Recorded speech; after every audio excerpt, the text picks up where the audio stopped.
پناه میبریم به خداوند از شر شیطان و جنود جندی و انسیش، از اینکه با موسیقی ها و صداهای خودشون ما رو به خودشون جلب کنند و ما در دام اونها بیفتیم.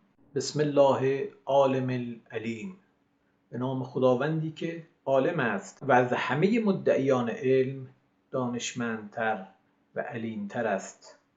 این جلسه انواع منطق‌ها رو بررسی می‌کنیم به حول و قوه الهی و تکلیف خودمون رو با انواع تولیدات بشری، انواع حرف‌ها، انواع اظهار نظرها، انواع کتاب‌ها از سوی هر کسی که بوده از اول تاریخ تا امروز تکلیف خودمون رو با اون روشن می‌کنیم.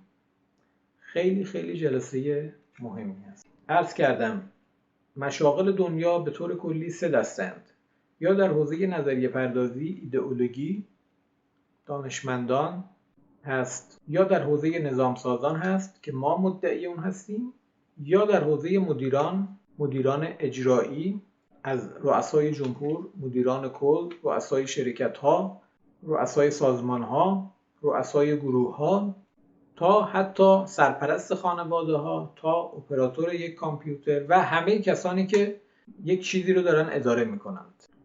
و برای تقریب ذهن بیشتر، کسانی که یک خودرو رو طراحی میکنن در دسته اول قرار میگیرند.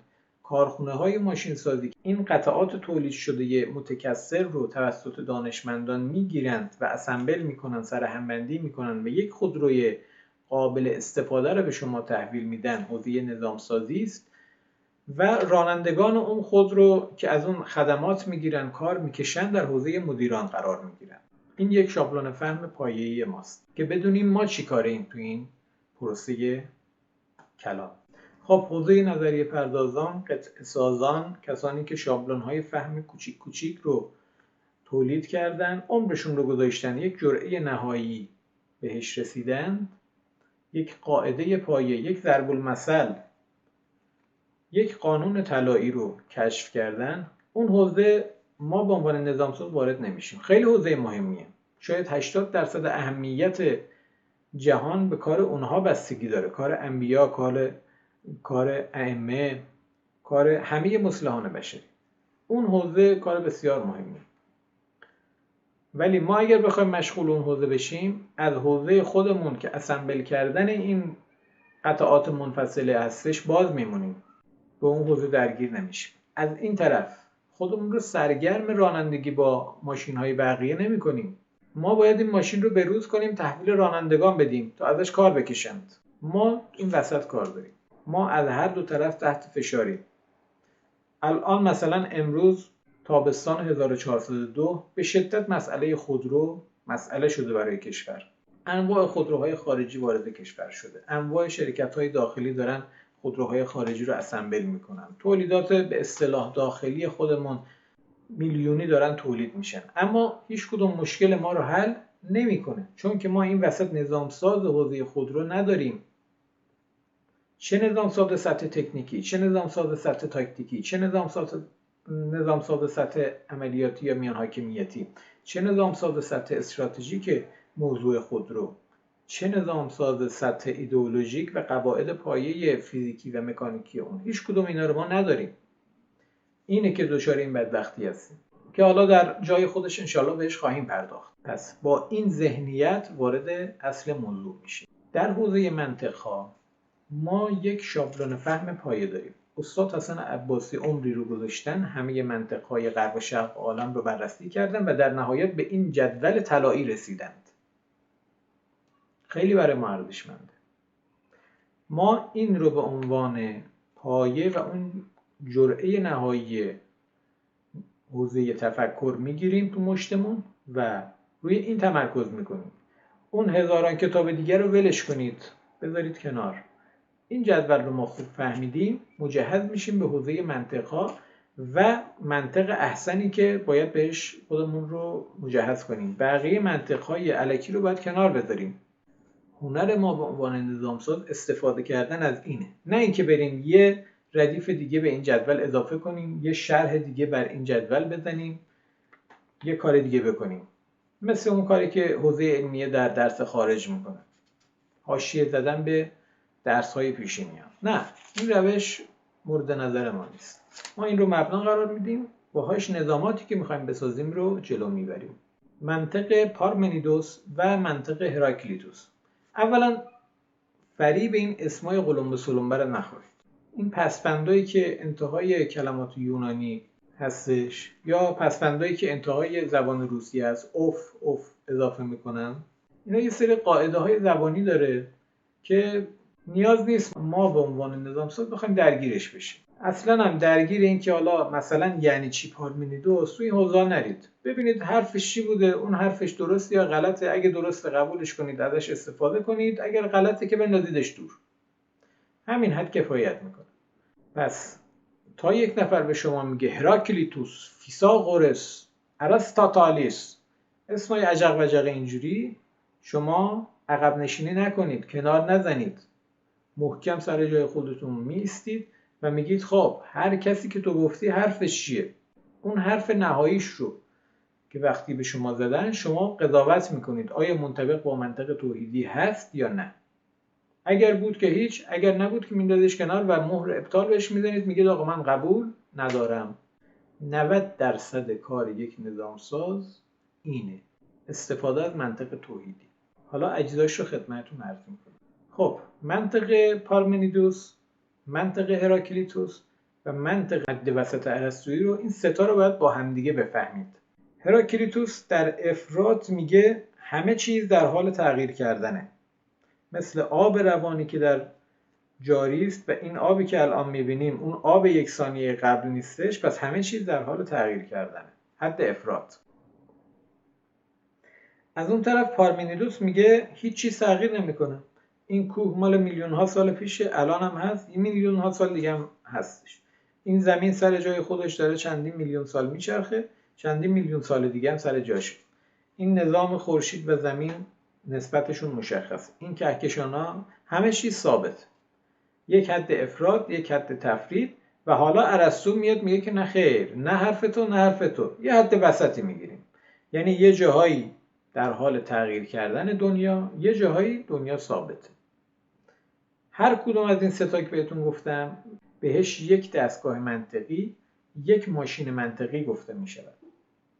از بین این سه منطق حد وسط ارسطویی خودش رو بر دو منطق دیگر غلبه داده و امروز متاسفانه بیش از 70-80% از همه نظامات اجتماعی ما منطبق با حد وسط ارسطویی تعریف شده و جلو اومده و پایه امروز نظریات غربی و ایسمهایی که میشناسیم منطبق با حد وسط ارسطویی جلو اومدند، منطبق بر این ماشین.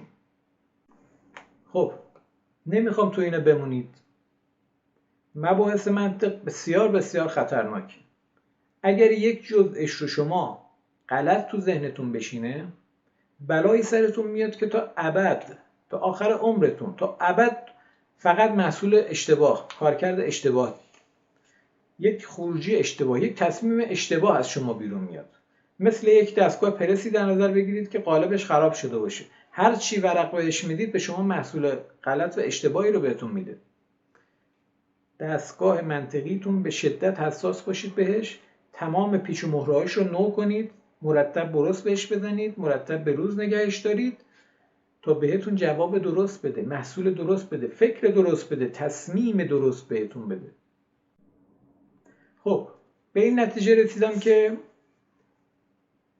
اول منطق توحیدی رو به شما بگم و بعد بقیه منطق‌ها رو هم بررسی بکنیم.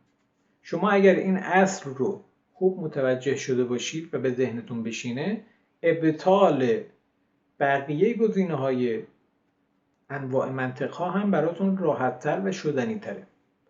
اما اگر من اول اونها رو به شما بگم، یک پیش زمینه تو ذهنتون شکل میگیره. حالا وقتی با منطق توحیدی مواجه شدید،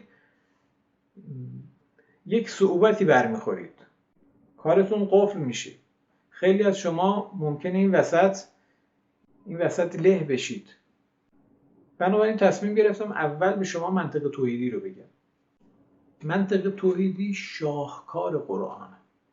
قرآن برای چی بزرگترین معجزه پیامبر و بزرگترین معجزه همه معجزات هست. از شکافتن دریا به اون عظمت بزرگتره.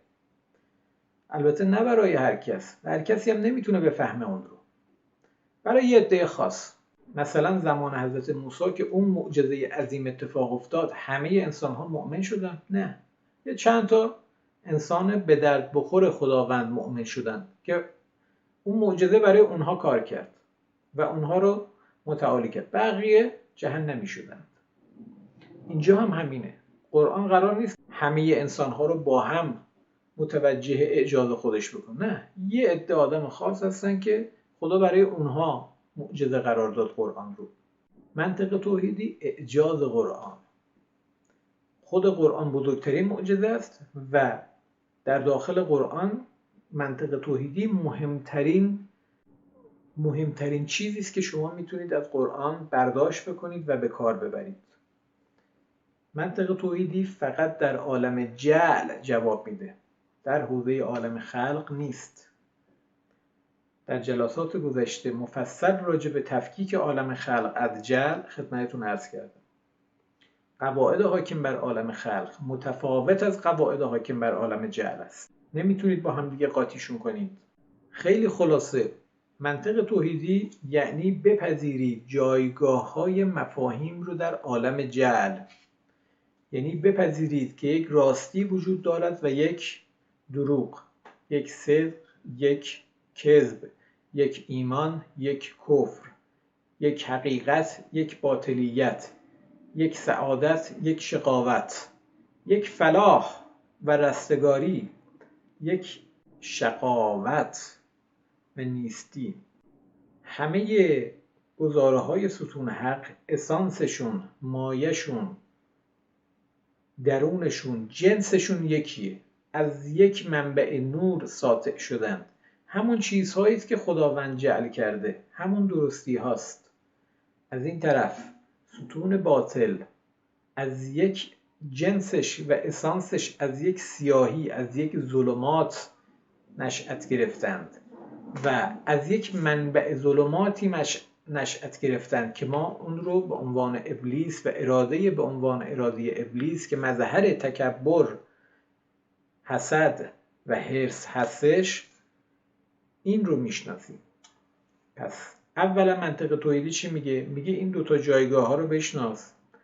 دوما مقابل همدیگه و رابطه هر گزینه با گزینه دیگر رو بدون. سوما گزینه های باطل، الهه های باطل یکی یکی همه رو بزن و گزینه حق رو اقامه کن. این شد منطق توحیدی. تمام. همین چند کلمه ساده محصول عمر همه اندیشمندان گذشته تاریخ تا امروز بود. تا این لحظه بود که شما اون رو متوجه شدید. حالا اگر شما این منطق رو با این ابزار، با این فرمول، با این عینک، با این ماشین، هر چی به شما بدند شما بذاریدش تو این ماشین، دیگه فریب نمیخورید. اگر ذاتتون سالم باشد، اگر مؤمن به الله و نیکی ها و درستی ها و همه حقیقت باشد، گزاره های ستون حق رو انتخاب میکنید.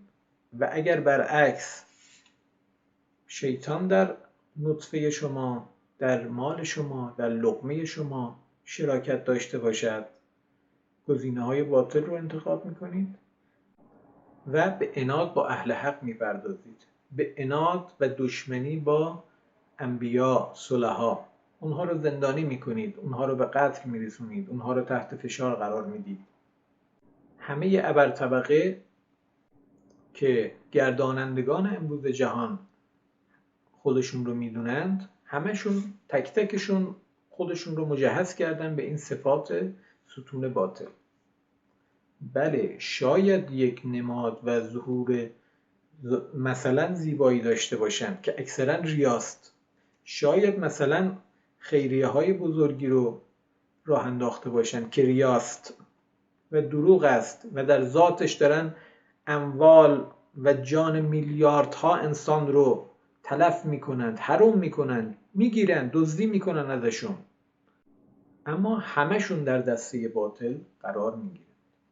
شما با این نظام و با این دستگاه و با این ماشین منطقی میتونید انسانها رو قضاوت کنید، آنالیز کنید، در دسته حق یا در دسته باطل بشناسیدشان. این شد منطق توحیدی. مدت‌ها زمان لازمه تا شما اینها رو بفهمید و ذهنتون رو فرمت کنید، قالب بندی کنید طبق این. خیلی باید زحمت بکشید. جهاد اکبری که ما میشناسیم اینه که تمام یاد گرفته های قبلیتون رو بازبینی کنید، اونها رو توی این ماشین بفرستید و ببینید خروجی به شما چی میده. همه اونهایی که باطل هستن آتشخالند، بریزیدشون دور، سبک کنید خودتون رو، و همه اونهایی که در گذاره حق هستند اونها رو محکم بچسبید، تمسک بجویید بهش. اینها راه نجات بخش شما و خانوادتون و جامعتون و جهانه. به اینها باید افتخار بکنید. خودتون رو گول نزنید. نقشه خدا و هندسه الهی چیزی غیر از این نیست. خدایی که پیچیده ترین سیستم ها و نظامات رو ساخته و نگه داشته و داره ربوبیتش میکنه و آینده هر چقدر که زمان بخواهد اون رو ادامه میده. و ما انسان‌ها که الان بزرگترین افتخارمون این هست که به یکی از اون نظامات توجه بکنیم و یه آیت از توش به عنوان آیت توجه بکنیم و یک محصول تکنولوژیک، یک کالای تکنولوژیک، یک ماشین تکنولوژیک از توش در بیاریم. خفاش، رادار، دلفین، هواپیمای مسافربری و این خدا نیازی به اختراعات ما نداره. خیلی خیلی بهترش رو خودش بلده و ساخته.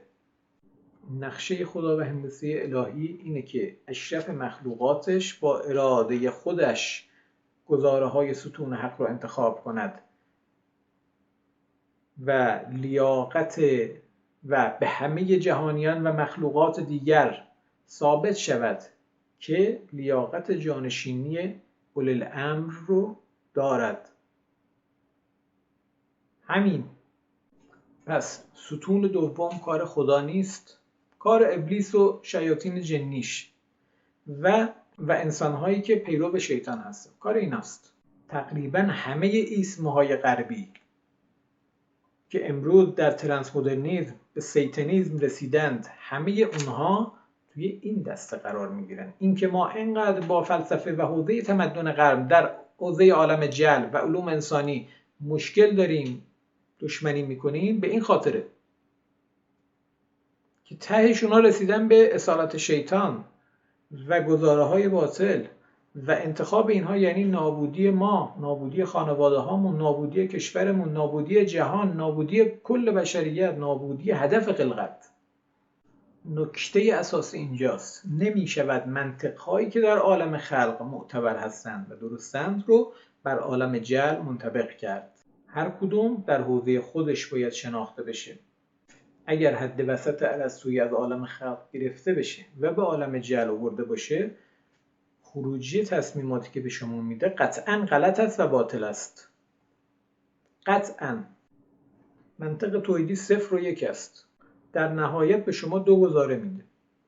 اما منطق حد وسط ارسطویی به شما رو وسط زمین و آسمون ول میکنه. میگه ول باش، نه تفرید نه افراط، وسطشو بگیر برو. اصلا حق و باطلی معنی نداره. منطق فازی که آقای لطفی زاده ایرانی رفت و اون رو ثبتش کرد، امروز در همه نرم افزارهای کامپیوتری و محاسبات الگوریتمیک، محاسبات کامپیوتینگ و ریاضیات و محاسبات آماری به عنوان منطق پایه به شمار میره. میگه آقای ارسطو برای زمان قدیم گفت که حد وسط بین 0 تا 100 رو اگر شما تقسیم بکنید، مثلا آقای ارسطو میگه شما 50 رو بگیر گزینه درست در عالم خلق. اما آقای لطفی زاده میگه نه خیر، شما بین 0 تا 100 رو به جای اینکه 3 قسمت بکنید، تفریط، افراط و حد وسط، شما 100 قسمت بکن. 0 1 2 3 الی 99 100.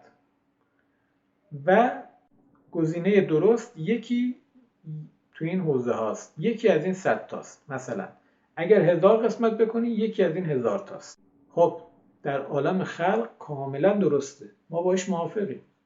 مثلا شما رفتید حمام، صفر چیه؟ آب نزدیک به یخ زدن، آب 0 درجه است. شما با این آب میرید حمام؟ نه خیر. حد نهایی چیه؟ افراد چیه؟ مثلا آب 100 درجه، آب نزدیک به بخار شدن، آبی که اگر بر پوست بریزد قطعا پوست را میسوزاند و تاول میزند. آیا کسی حاضر به آن آب بره حمام کند؟ خیر. به تجربه به این رسیدند پزشکان که که درجه آب مناسب برای حمام کردن مثلا 36.5 درجه 37 درجه است. خب 37 درجه که 50 درجه نیست. آقای ارسطو میگفت شما در 50 درجه برو حمام. آیا اینطوریه؟ خیر. پس منطق فاضی آقای لطفی زاده داره بهتر جواب میده، بهتر کار میکنه تو عالم خلق. ما این رو مبنا قرار میدیم، تو عالم خلق از این منطق استفاده میکنیم. منطق آقای ارسطو فقط در عالم خلق، اونم با تولرانس زیاد، مسامحتاً قابل قبوله. مثلا در اینجا تولرانس رو اگر شما 15 درجه بگیرید، آیه ارسطو که میگه 50 درجه نقطه بهینه حمام کردن هسته، شما 15 درجه میایید پایینتر 35 درجه، 15 درجه بالاتر 65 درجه. خب به بالا که مسلما منتفیه، به پایین 35 درجه مسامحتاً قابل قبول. پس حوزه حد وسط ارسطویی و حوزه منطق فاضی و حوزه منطق هراکلیتوسی و حوزه منطق پارمنیدسی و همه اینها در عالم خلق میشه باهاشون کنار اومد، میشه پذیرفتشون. که بهترینشون عرض کردم منطق فاضی هستش، منطقی که مهندسان دارن ازش استفاده میکنن و خب خروجیش این همه سدها، نیروگاه‌ها، پل‌های عظیم و دستگاه‌های عظیمی که ساخته میشه و کار میکنه و درستی کار کردن اونها دلیل بر این هستش که منطق فاضی که ازش استفاده شده داره درست کار میکنه. یه مثال دیگه میذارم. شب، روز، وسط روز، نور و روشنایی. خب طبق منطق ارسطویی ساعت 12 شب هست و ساعت 12 روز هست. حد افراد، حد تفرید. و حالا میگه نقطه بهینه مثلا ساعت 6 بعد از ظهر باشه. خب آیا نقطه وسط روش ساعت 6 بعد از ظهر مثلا در جایی مثل انزلی یا در بندر انزلی یا در سیدنی استرالیا یا در گرینویچ انگلیس، آیا اینها از لحاظ روشنایی نقطه بهینه است ساعت 6 بعد از ظهر؟ یا اینکه نه، یه جا ساعت 6 دیگه هوا تاریک شده، یه جا هوا خیلی روشن هنوز. پس منطق حد وسط ارسطویی توی زمانها هم جواب نمیده، مگر اینکه مسامحتاً با یک تولرانس زیادی قبولش کنیم. اما اگر با منطق فاضی بخوایم همین زمانها رو بررسی بکنیم، تاریکترین حالت از یک چرخه شبانه روزی مثلا ساعت 11 شب به عنوان 0 در نظر گرفته می شود. روشنترین مثلا ساعت 11:10 به عنوان روشنترین زمان در نظر گرفته می شود و بین اینها 100 درجه مدرج می شود و اون وقت ساعت 6 مثلا می شود که 36 درجه و 0.4% روشنایی وجود دارد. خیلی دقیقه، خیلی دقیق داره کار میکنه. خب پس منطق فاضی بر منطق حد وسط ارسطویی در عالم خلق ارجح هستش و ما دیگه با منطق ارسطویی رو میذاریم کنار. و واقعا هم همین هسته. شما دماسنج‌هایی که میبینید همه بر اساس منطق فاضی مدرج شدند.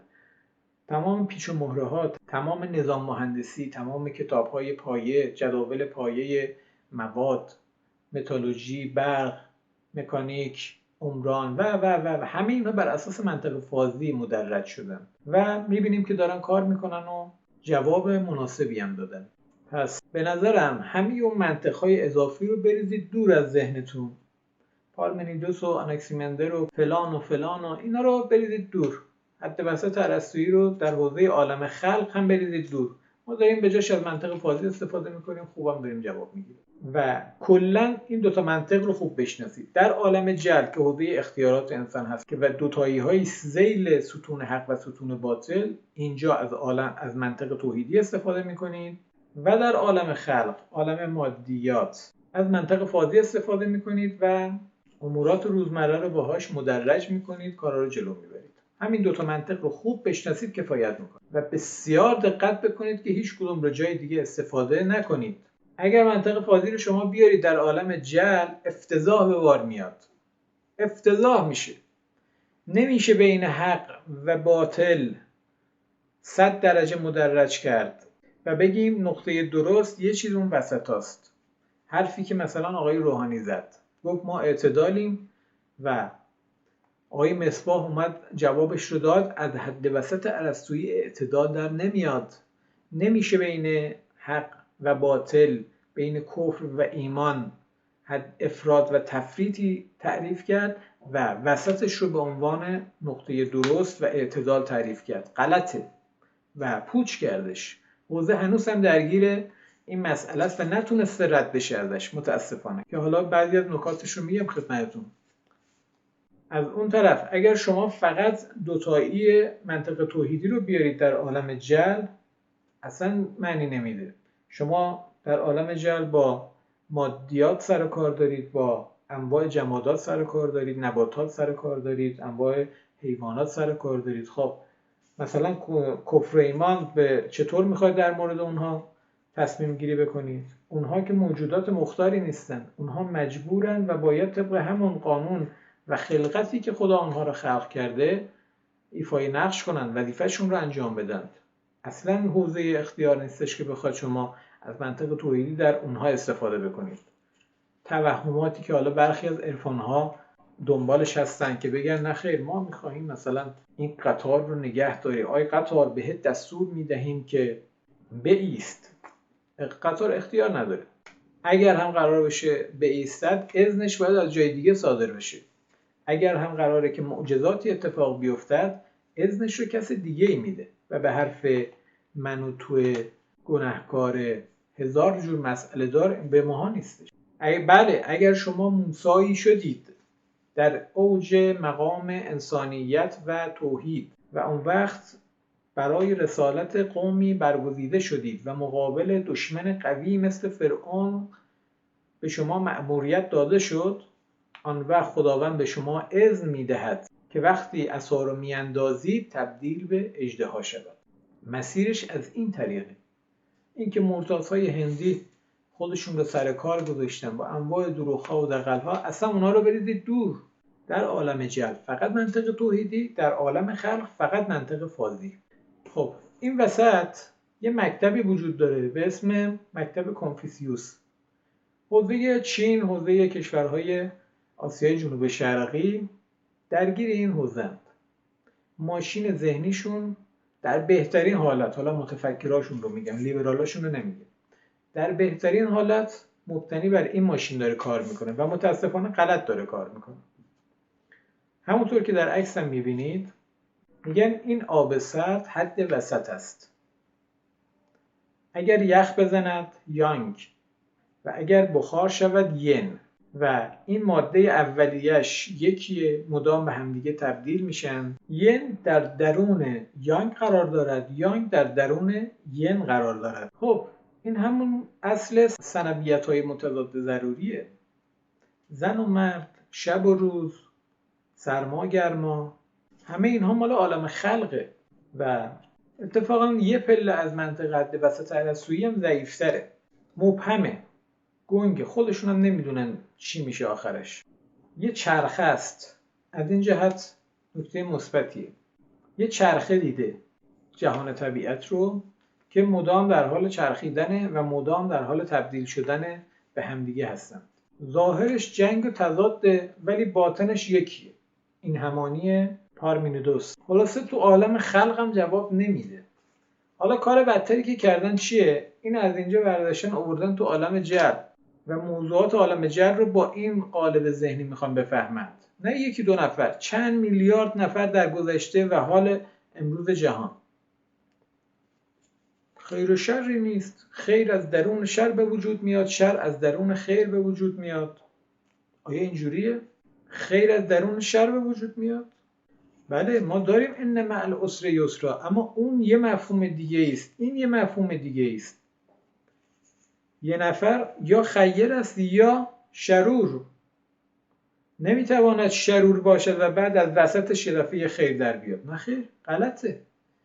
این فهم از نظام و عالم جل غلطه. تصمیمات و نتایج مبهمی رو به شما میده. همه چیز رو نسبی میبینید، همه چیز رو گیج کننده میبینید. نمیدونید طرف مقابلتون الان در وضعیت خیر ایمان قرار داره یا در وضعیت کفر و باطل بودن. خلاصه سر کارند که متاسفانه با انیمیشن های بزرگی هم که دارن میسازن، کانگ فوی کنفوکار، ذهن همه نوجوانان جهان رو دارن خراب میکنن با این نظامه و با این ماشین ذهنی غلط. این رو ما باید باهاش در بیفتیم، زیر سوال ببریمش. آقای متفکر چینی، آقایی که مسئول زندگی میلیون ها نفر چینی هستی، این تفکرت اشتباه است. خب منطق فازی خیلی دقیق تر داره مناسبات عالم خلق رو مدرج کرده و بررسی کرده و قابل فهمشون کرده و منطق یین و یانگ حتی در حوزه عالم خلق هم گزینه مناسبی نیست. و انشاءالله یه فکری کنند چینیان، از این لجاجت دست بردارند و قبول کنند یه پیشینه یک سری چیزایی رو بلد نیستند، یه چیزایی غلطه در فرهنگشون. خب اگر به اون غلط بمونند به قهقرا میرن، به نیستی میرن. سعادتشون و نجاتشون، خودشون، جامعهشون و جهان به این بستگی داره که غلط‌ها رو بذارن کنار و درست‌ها رو تو مشت خودشون بگیرند. پس ین و یانگ هم رد شده است و در حوزه عالم خلق فقط ما هم حد وسط ارسطویی رو در قدیم معتبر میدونیم و در جدید که خیلی کاملتر شده منطق فازی رو معتبر میدونیم و در عالم جل منطق توحیدی. الا و لابد فقط منطق توحیدی که این دوتا هم قابل تبدیل به همدیگه نیستند و باید جدا بررسی بشه. خب حالا اگر این حد وسط ارسطویی رو بیاریم در عالم جل، یه مثال میزنم که غلط بودنش رو براتون ثابت کنم. یه سوال میپرسم، ازتون میخوام که جوابش رو بهش فکر کنید و به جواب برسید. چرا کارمندان ما در حکومت دینی رشوه میگیرند؟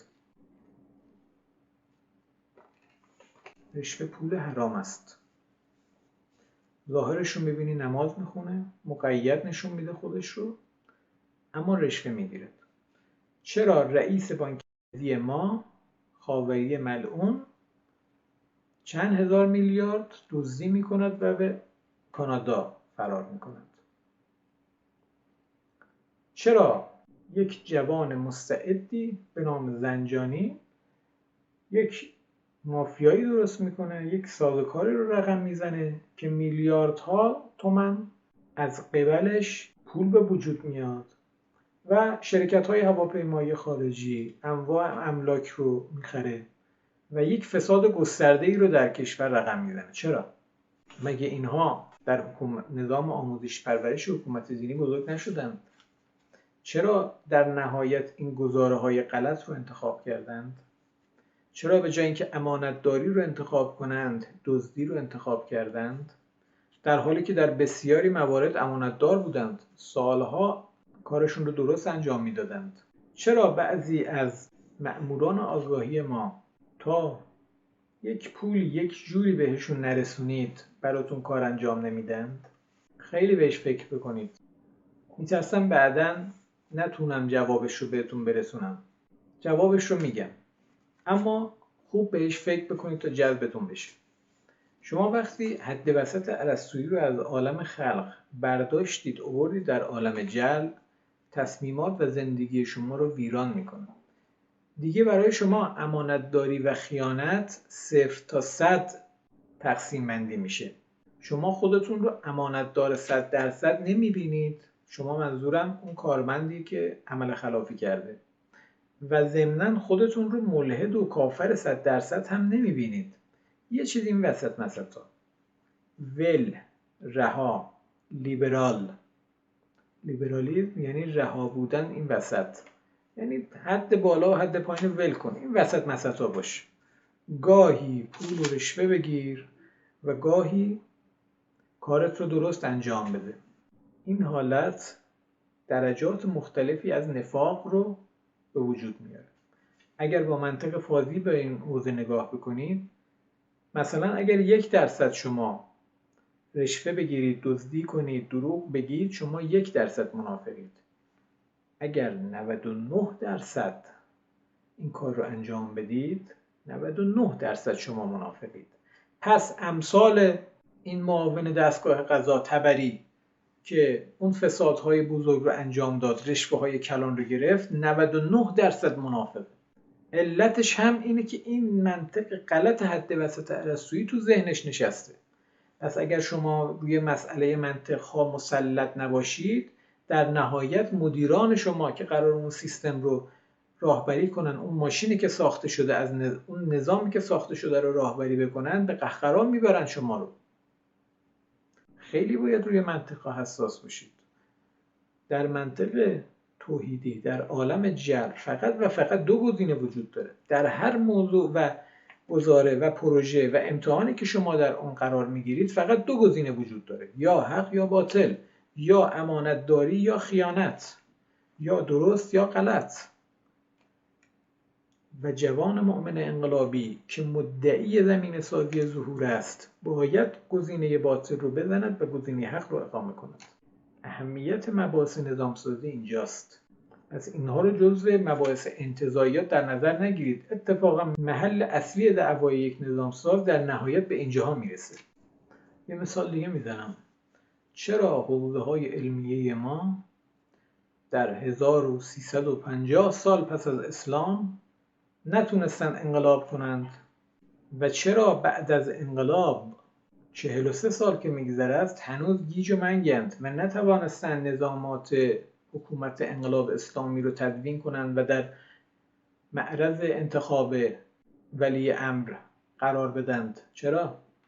چون یک مأمون بیشرفی بود که مقابل درس‌های امام رضا دارالحکمه یا دارالجهلی رو تأسیس کرد که یونانیات فلسفی غرب آورد، علوم اسلامی رو قصد فسادشون رو داشت و غرب زده های اون دوران تا امروز نتیجه کارشون این شده که شخصیتی به عنوان ارسطو با اون همه خباثت هایی که زندگی شخصیش داشت به عنوان پیامبر شناخته می شود و حرفهاش بر قرآن ارجحیت دارد.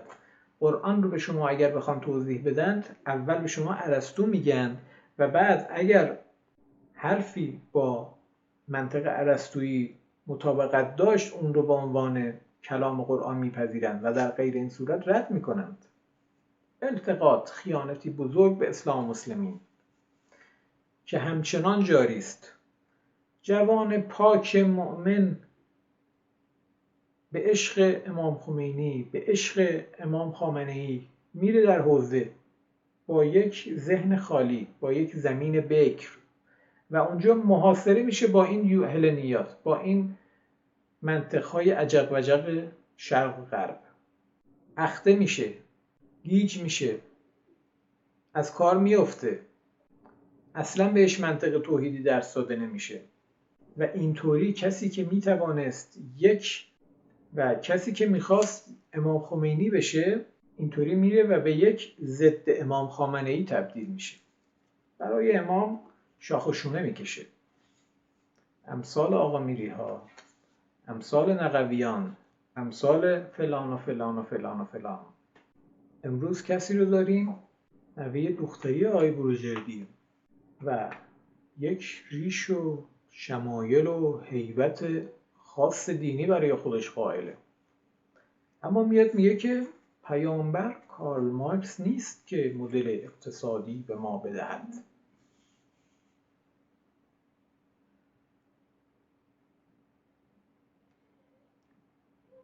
اگر حوزه از این سخن خون به گریت رواست، کار حوزه به کجا رسیده؟ پیامبر ذیل فلاسفه ملحد غربی باید تعریف و شناخته شود. ذیل رادیکال کمونیسم باید شناخته شود. این بلا چرا سرش اومد؟ به خاطر منطق حد وسط ارسطویی، به خاطر استاد احمقش که به جای اینکه منطق توحیدی رو بهش یاد بده، منطق ارسطویی رو اول بهش یاد داد و بهش گفت با این برو قضایای عالم جبر رو بررسی بکن و از این دست آدم پر در حوضه. هگل میگه چی؟ منطق هگلی میگه تز، آنتیتز، سنتز. حد پایین تز، حد افراط آنتیتز، حد وسط سنتز. میگن همانطور که تز انقلاب اسلامی از قم در آمد، آنتیتز انقلاب اسلامی هم باید از قم در بیاد. و در نهایت یه چیز سومی میشه این حد وسط، این وسط مسطا، یه اسلام لیبرالی مثلا مثل اسلام ترکیه و اون درسته، اون با ما غربی ها میتونه سازش کنه، برای ما کار کنه، در خدمت ما غربی ها باشه. این خط رو دارن دنبال میکنند و متاسفانه نیروهای زیادی هم تربیت کردند. تنها راه مقابلش هم اینه که ما به منطق توحیدی مجهز بشیم. الا و لابد یک راه بیشتر نداریم در زندگیمون و اون هم مجهز شدن به منطق توحیدی. پس همین الان منطق هگلی رو براتون توضیح دادم که امروزی شده همون مکتب حد وسط ارسطوییه. میبینید شیطان همون اولش یه بنای کجی رو میگذاره که 2000 سالم که بگذره امروزی ها مجبورن رو همون بنای کج اولیه، رو همون دیوار کج اولیه یه آجر جدید بگذارن. بازم همون چرت و پرتای هلنیات قدیمه. همه رو میریزید دور.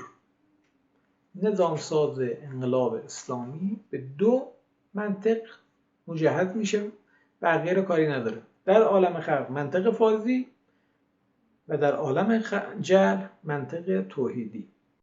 نظام ساز یه بخش مهمی از نظامی که طراحی میکنه بخش بازرسی و کنترل، بهش میرسیم. اگر مجهز به منطق توحیدی نباشد، منطبق با حد وسط ارسطویی، نهاد بازرسی، نهاد کنترل، نهاد قضا، نهاد قضاوت رو تعریف بکنه، اون قاضی نظام شما رو به قهقرا میبرد، کار غلط رو انجام میدهد. در افراط و تفرید بلافاصله افراط و تفریدی تعریف میکند، وسطش رو میگیره و گند میزند. اهمیت منطق توحیدی در نظام سازی این ابعاد رو دارد. امام خمینی گفت التقاطی فکر کردن خیانتی بزرگ به اسلام و مسلمین است. و متاسفانه طلبه هایی که داریم با این منطق تربیت میکنیم خادم اسلام و مسلمین نمیشند و چه بسا بگذاریم. پس راه اصلاح حوزه های علمیه اینه که خودش رو از منطق ارسطویی بگیره و پناه ببره به منطق توحیدی. اینکه امروز میبینیم عده‌ای لباس پیامبر رو از تنشون در میارند و حرفهای ضد حکومتی میزنند. اینکه امروز سروش که یک زمانی مدافع انقلاب اسلامی بود در آمریکا حرفهای باطل رو اشاعه میده، اینها همه نشانه‌های غلط بودن راه حوزه است.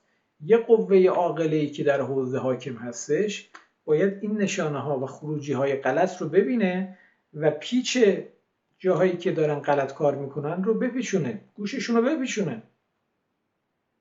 یه ماشینی که وقتی غلط داره کار میکنه باید تنظیم بشه. متولی امور حوزه‌های علمیه باید این پیچ رو بچرخاند، وگرنه خودش و جامعه رو نابود میکنه. همه اینها نه تنها تلفات حوزه شدند، بلکه امروز به عنوان منافقان وطنی، بلکه امروز به عنوان کسایی که در درون نظام قصد براندازی نظام رو دارند دارن ایفای نقش بکنند و ضربه و خطر اینها خیلی بیشتر از امثال مسی علی نژاد و ربع پهلوی و فلان و فلانه. بگذاریم.